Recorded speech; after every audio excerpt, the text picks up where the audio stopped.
বিজয় দিবসে আলোচনা সভায় সভাপতিত্ব করেন গেইটার সিলেট স্টেশনের সভাপতি হুমায়ুন বকচৌধুরী সাদিক। আলোচনা সভায় বক্তারা মহান মুক্তিযুদ্ধের শহীদ শ্রদ্ধা জানিয়ে বলেন, স্বাধীনতার 4 দশক অতিবাহিত হলেও আজও মুক্তিযোদ্ধাদের স্বপ্নের বাংলা প্রতিষ্ঠিত হয়নি। বক্তারা বলেন, বাংলাদেশে অর্থনীতিতে প্রবাসীরা বড় অবদান রাখেন, অথচ তাদের মৌলিক দাবিগুলো কোনো সরকার বাস্তবায়ন করেনি।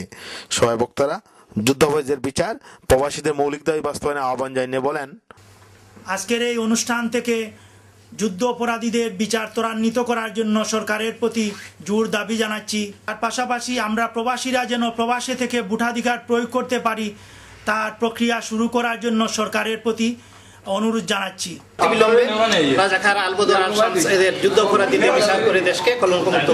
এছাড়া সবাই বাংলাদেশের বর্তমান রাজনৈতিক পরিস্থিতি নিয়ে উদ্বেগ প্রকাশ করা হয় এবং তা সমাধানে দুই নেত্রী সংলাপে বসার আহ্বান জানানো হয়।